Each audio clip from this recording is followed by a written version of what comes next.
Tuloy po ating usapan dito sa ating programa ngayon sa Heartbeat Live. Panauhin natin si Representative Emmy De Jesus ng Gabriela Women's Party. You know, that was named after Gabriela Silang, di ba? Yes. Yung tapang ni Gabriela Silang.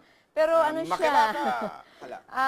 Gusto ko lang i-plug sa program mo rin, Ray. Oo. 30 years na ang Gabriela Alliance eh. Oo. Actually, yung Gabriela Silang, of course, is to commemorate the spirit of Gabriela Silang na parang binrake niya yung binrake niya yung tradition ng babae, no, na Maria Clara Oo, tradition. tsaka ang ano naman, pero may acronym yan eh. General Assembly Binding Women for Reforms, Integrity, galing. Equality, Leadership and Action. Magaling yung Gumawa. mga founding members niyan eh. Merong acronym, oo. Alright, from 0998-983-8028. Pakilagay naman ng mga pangalan at kung nasan kayo para malaman namin.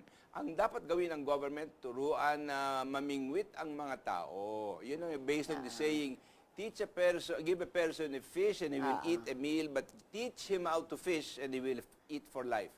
Hindi yung isusubo na lang nila. Mag-isip naman sila. And this is basically the whole tone of the comments of our visitor tonight, no? From 0907-557-2949. Pinagpalang gabi po, Heartbeat. In fairness naman sa CCT, may natutulungan din naman lalo na yung mga tamad magtrabaho na mahirap. Sarcastic siya. Sana trabaho ang ipamudmod, hindi pera.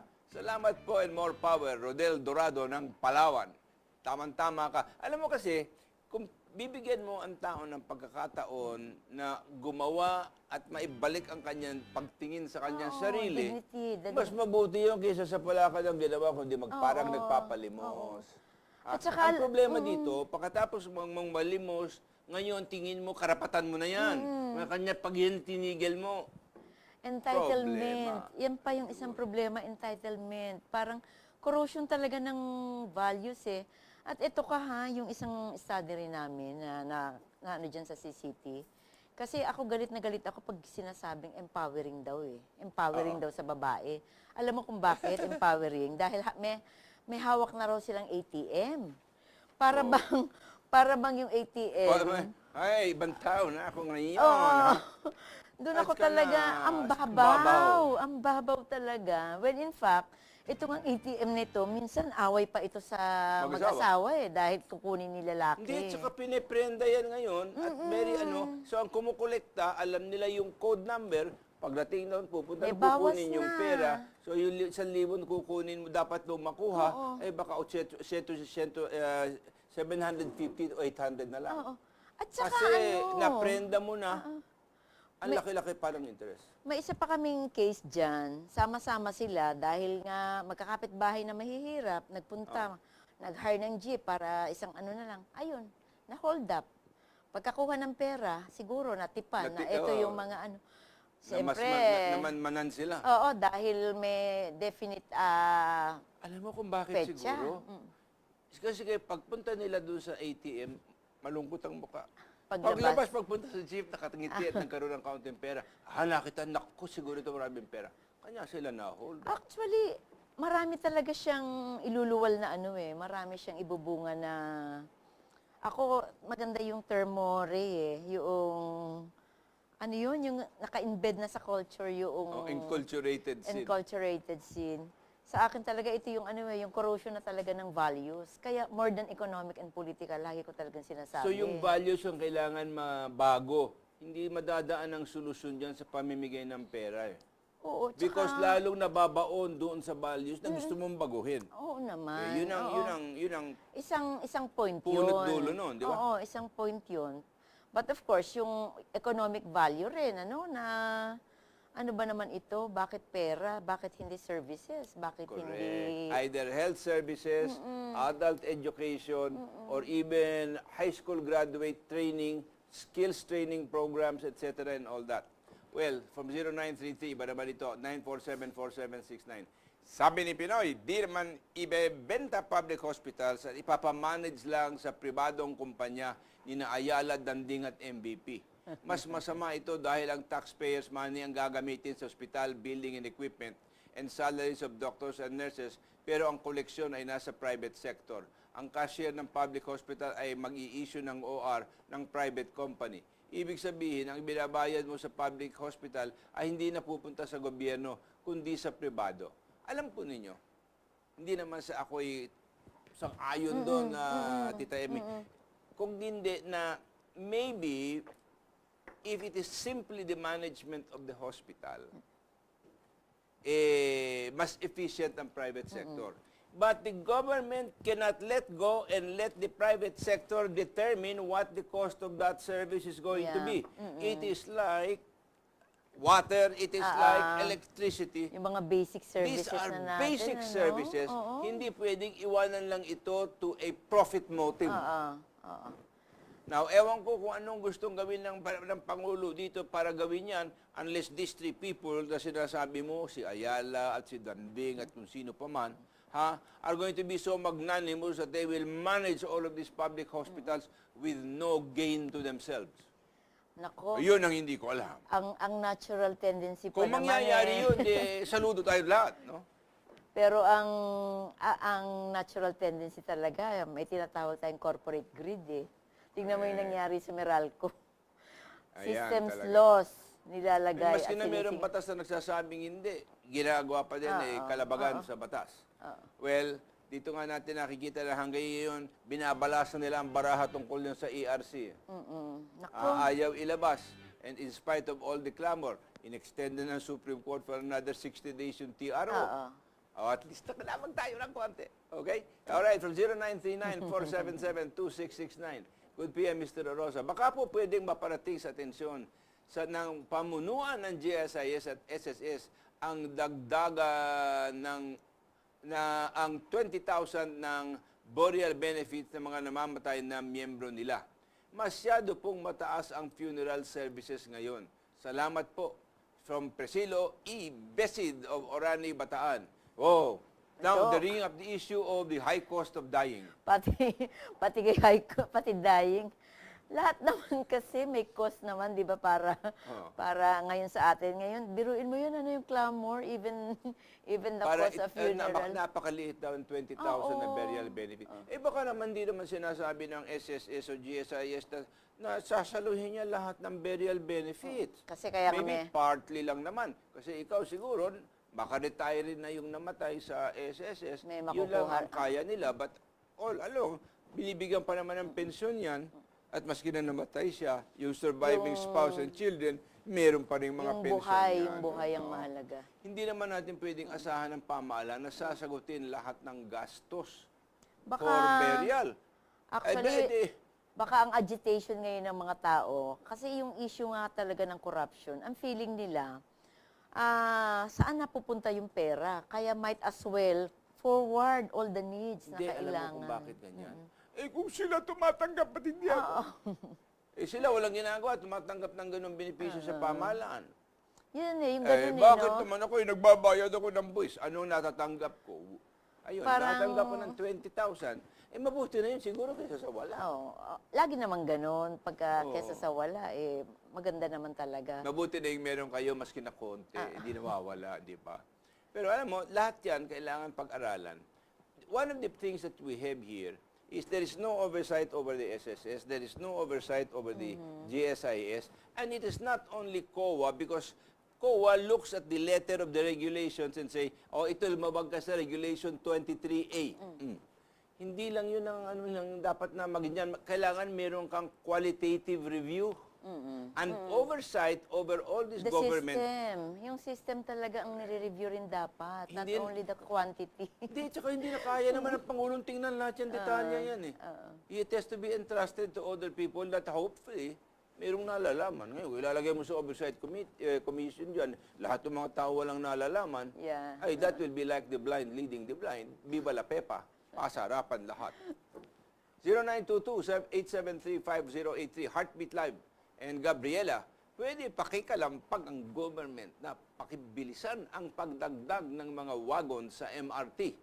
Ang hirap ng sitwasyon ng mga sumasakay, lalo na yung mga manggagawa. Naku, alam mo, I will tell you something, Tita Emmy, about the MRT. You remember the government bought all the bonds? Okay? wala nang pag-aari ngayon diyan ang may original owners ng MRT3. Alam mo kung bakit? They have a franchise at least I think until 2016 or a little bit after. After that franchise, they own nothing. Talaga? May ganun na pala ang ano? And that's built into the program because it's a limited portion. In exchange for the fact that they were given a 16% guaranteed return on capital for that period. So, biba sila, pepa sila doon. Ang ginawa ngayon ng MRTD dyan, this is a few years ago, they compromised and entered into long-range contracts for all the advertising. Tapos, kinuha lahat ng benepisyo. So, dito dapat talaga masiyasat ito. But sa akin, huwag magreklamo. Of course, I know now that MVP has bought the control of MRT shareholders. But the point that I'm trying to raise is, if the government will only use its head at the end of the franchise period, they own zero. Wala nang That ano. is all owned by the government. Kasi kung ang transportation is nationalized, sa totoo lang, dapat nga maging efficient. Dapat nga. Dapat. I mean, hindi Dapat naman nabubuhay nga. tayo ayon sa dapat eh. Oo, dapat nga ay pabor. Kasi parang pagka-nationalized ang isang basic need ng mamamayan, parang matutuwa ka eh. Kasi ang bottom line doon is service eh. Sa akin lang, the privatization program has to be reviewed, not just in terms of its desirability from a developed country standpoint. It has to be taken, what is to be taken into consideration is the economic maturity of the country. Yes. The fundamentals are not yet there because the 70% of the people cannot afford privatized rates. In other words, maski na hindi yung buong 70% yon, and when you have such a small middle class, ay problema ka. Eh, nagsusustain lang dito yung bagong middle class natin. It's not because of any growth in the economy. It's the dependence of the OFWs. Eh, yun nga ang isa pa yan, ano? Naku. Parang yung ating economy ngayon being propped up by remittances. That's poor economic policy, but right now, siguro walang gustong mula. Nobody wants to talk about it because they have no choice because the domestic economy is not growing. Our exports are hardly growing. And the backward integration and the horizontal dito yung pagdami ng mga industries hindi nangyayari. So we have a lot of things. I've often said, we as a small country like the Philippines have got to define what we want to be in terms of the rest of the world. Because the domestic market is too small. This is why we cannot have a real manufacturing plant here for automobiles. Why? The demand is too small for us to sell 100,000 vehicles a year. They sell millions of vehicles in the big economies. Pero alam mo rin, ang private vehicles nga ngayon na yung mga pautang ng mga... Pero marami pa rin ang influx ng The rate of imported. interest, alam mo, the rate na nabali yun. Because our Imported assembly vehicle, regulations say, pag pinasok mo ang auto na walang gulong at walang baterya, that is not going to be considered a fully assembled vehicle. So your tax rate is a lot lower. So, Kaya- maski na-assemble yun sa ibang bansa, basta alisin mo yung gulong at saka yung baterya, pwede ka na. Hindi na gagawin Ang mo. gagawin mo na lang, saksak mo na yung gulong at baterya, okay ka Parang na. Lego. Parang Lego. Yan. So, no manufacturer gets that. There are some, pero ang nangyayari kasi yun, integration of manufacturing. What you manufacture here, you export to Thailand. What they manufacture in Thailand, you export to the Philippines. Ibang parang complementation in terms of manufacture. Alright. So, 0933-947-4769. Siguradong tataas ang singil pag pribado na ang public hospitals at madaling maubos ang pondo ng PhilHealth dahil sa sobrang taas ng presyo ng privatized hospital services. We have to say that I agree with you that the prices will go up, but it will not necessarily cost PhilHealth more because PhilHealth now goes on absolute maximums. In other words, kung may sakit kang ganito, meron kang TB, 20 mil. Tapos, kasi gumastos ka ng 50, 100 is immaterial, pero matatanggap mo lang. Ganon. Limitadong halaga na sa bawat klase ng sakit. Pero alam mo, sa mahirap, ang alien sa kanila yung ano eh, yung insurance eh, yung PhilHealth. Talagang sa kanila, pag nagpunta ng ospital, yung ano na talaga eh, no? May nararamdaman na, kailangan na nilang gamutin. Kaya ang kailangan talaga dyan, yung Hindi naman. murang ano talaga, Alam mo murang ang problema serbisyo. dyan? Dalawa. Una, they do not know how to interpret what's happening in their body. Oo. So, takbo sila ngayon sa doktor o tatakbo sa ospital. Eh, ang mahalaga lang doon, ito eh. Datong. So, kung pwedeng pupunta ka, hindi, mas maraming nakapila sa akin, mas mabuti, kumikita ako ng maigi. Oo. That is why I have a program on Wednesdays in the morning at noontime, hindi ito called Usapang Kalusugan. Ba't ko ginagawa yung programa ngayon? To introduce different healing modalities. Not just one. Oo. Many natural curing and healing remedies. Tsaka preventive medicine siguro. Yes, We ang need dapat. that eh. Hindi, sila kasi sila they are symptoms oriented. Oo. Not preventive. They try to be curative, but when you deal with the symptoms, you don't necessarily cure. Okay, from 0933-947-4769.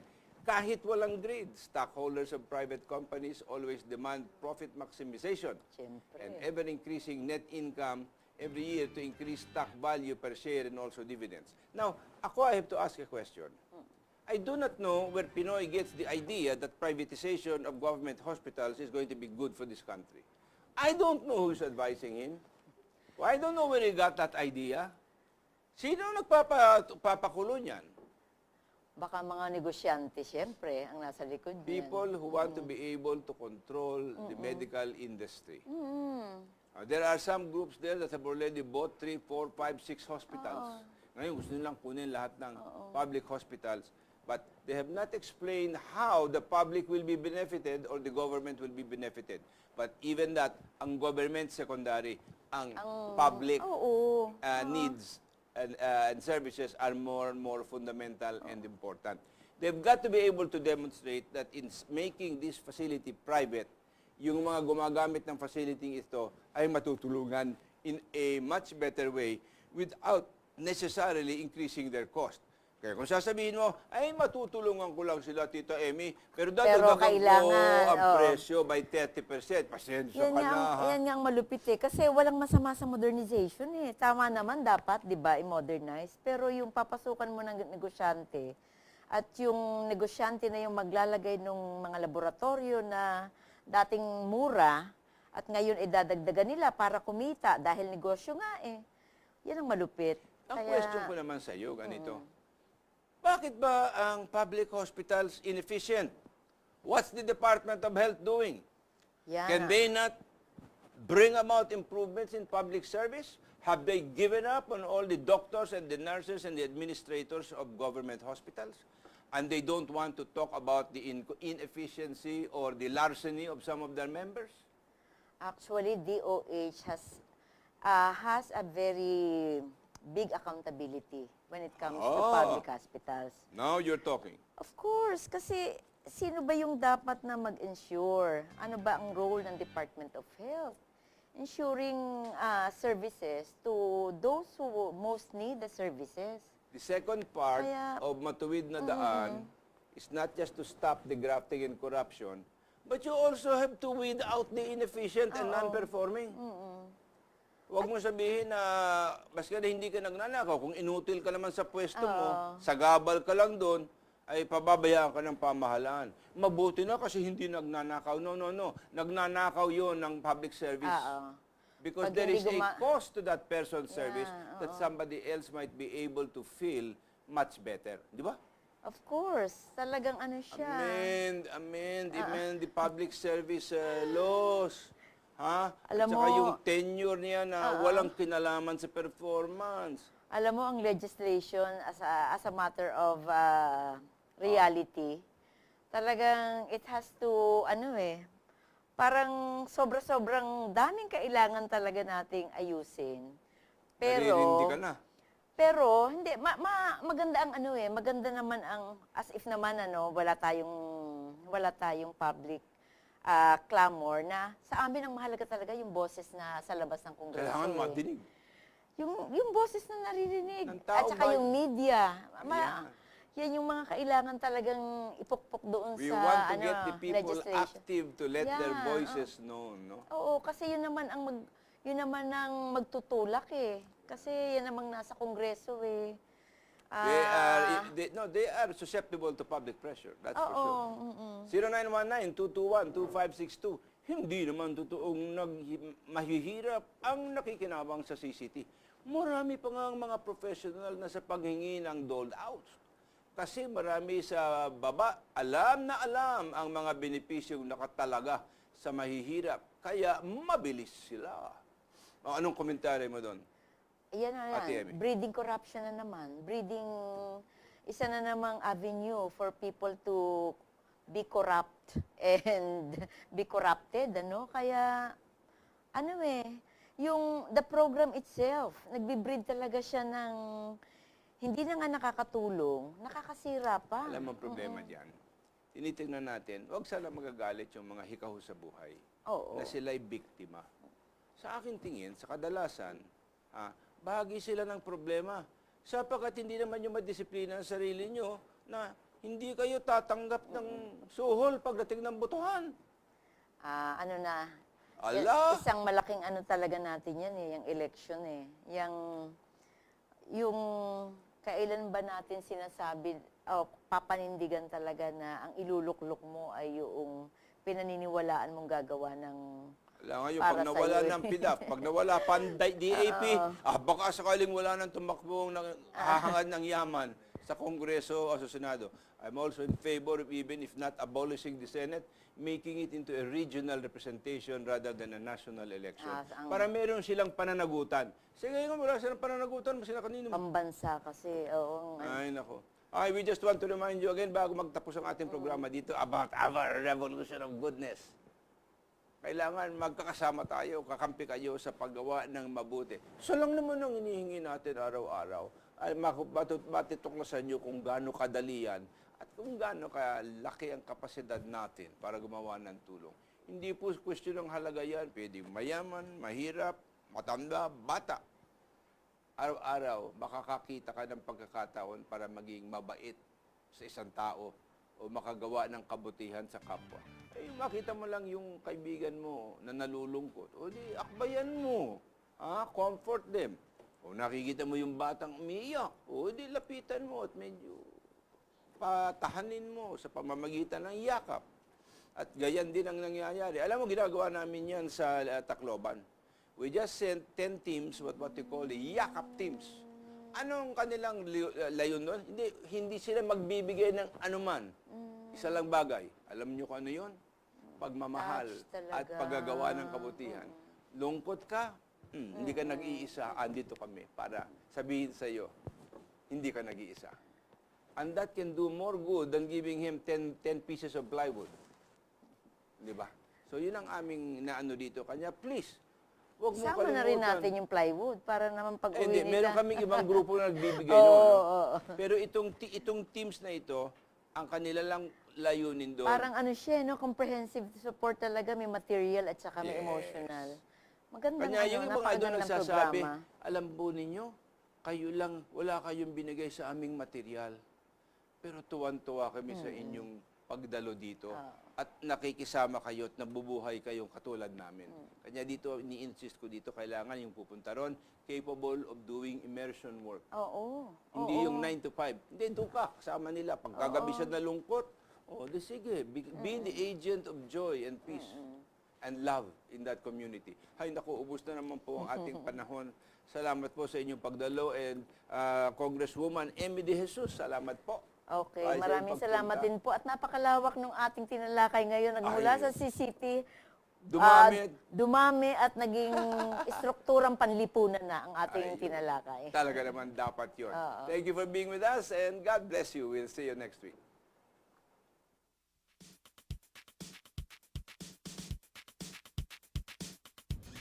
Magandang gabi po sa inyong lahat. Welcome to our show, Heartbeat. Ay, marami pong salamat. Marami rin yung lalaki, ang ayaw rin ng divorce. Change, meaning introduction of new policies. At natutuwa ako na And all that, or just katito. buwan, unang linggo ng kanyang panunungkulan. And It went from 5 peso and 30 centavos